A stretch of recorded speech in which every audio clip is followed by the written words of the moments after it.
Hey guys, so today we're going to be going over rate laws. I know these can be really tricky the first time we see them, but I promise it's so much more simple than it seems. For the sake of time, I'm going to go ahead and assume that you guys already understand this rate law equation here, and I'm just going to go ahead and rewrite it for our equation that we're trying to solve the rate for, which is this 2NO plus BR2 yields 2NO BR. So we have rate equals our rate constant that we'll find later, times the concentration of both of our reactants to their power of their orders. So we have NO to the X times BR2 to the Y. The things we're looking for are this K, the X, and the Y. I'm going to show y'all how to do that. So we're going to come over here to this table, and I'm going to choose to start with NO. So we're going to look for two trials where the concentration of NO is changing, but the concentration of BR2 is not. And that's because we want to make sure that NO is the only thing changing the rate here. We want to make sure that bromine isn't changing. That's going to be our control group. So what I'm looking at here, I don't know if you guys can see it, but trial 2, NO is 2, and trial 1, concentration of NO is 1. But BR is 1 both times. So perfectly meets all of our criteria. I'm going to go ahead and set this little equation up for you guys.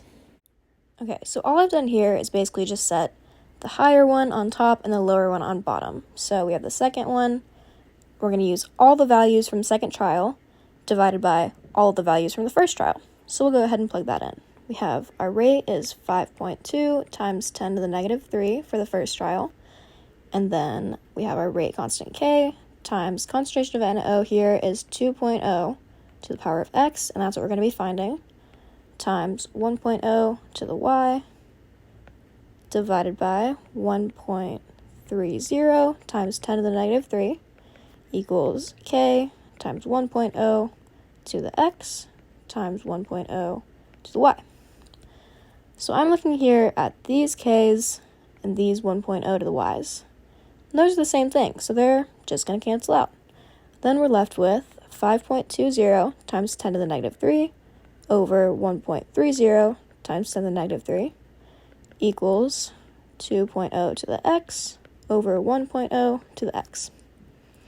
I'll let you guys put that in your calculators really quick. That comes out to be 4 equals 2 to the X. How do we solve this equation right here? Well, that's easy. We learned this in math. All we're going to do is log base 2 to cancel out that 2 on both sides. So we're left with log base 2 of 4 equals X. If you plug that in your calculators, you can see that X equals 2. And that's going to be our order for NO. So I can come up here and erase that X and put in a 2. Now we're going to move on to bromine. So we're going to go back to that table and back to this equation, and we're just going to look for where the concentration of bromine is changing, but the concentration of NO isn't. And this one is a little bit harder to spot because they're not right next to each other. The only place where bromine is changing goes from 1 to 2, and we can't use the second trial because NO is also changing. So unless we want to do a bunch of work and plug that in, I'm just going to go and basically use all of trial 1 and all of trial 3. So we'll reset this up. Instead of it being 2 and 1, we're going to do 3 and 1 here. So the rate for trial 3 is 2.60 times 10 to the negative 3. Then we have K times the concentration of NO is just 1. We could put in that 2 already because we just found it, times 2.0 concentration of BR to the Y, and that's what we're trying to find.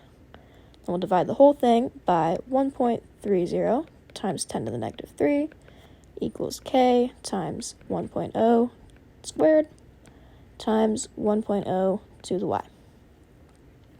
So I know you guys are seeing it. This whole thing here just goes ahead and cancels out. Then y'all can plug this into your calculators. We have 2.6 times 10 to the negative 3 divided by 1.3 times 10 to the negative 3. What's that come out to? just a little 2, equals 2 divided by 1, we know that's 2, to the y. We could go through all the trouble of doing the log base 2 again here, but I think that's really easy to spot. This y is just going to be a 1. So we can come back up to our rate law here and put a 1 in for our bromine. We could just leave it blank. Either way, whatever helps you visualize it more. So we found x and we found y. The last thing that we need to find is our rate constant k. This one is a lot easier because we don't have to use 2 different trials. We can just use the 1.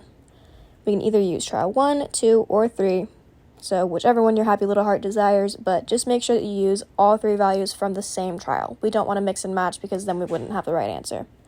I like using trial 2. Don't really know why, but that's what I've picked today.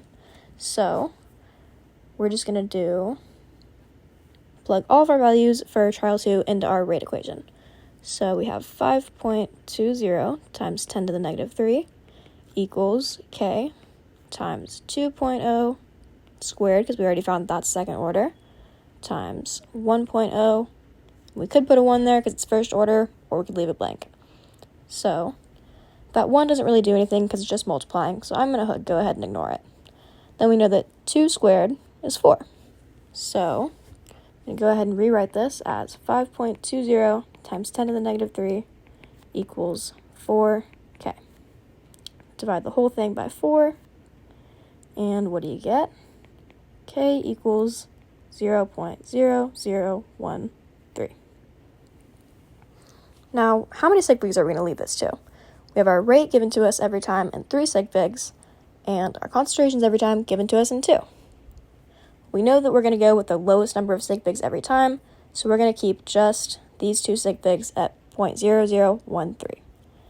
So then we're going to rewrite our rate law, and we're finally done. Rate equals 0.0013 times NO squared times BR2. And that, my friends, is how you find the rate law. Ask your peer tutors any questions you have, and good luck.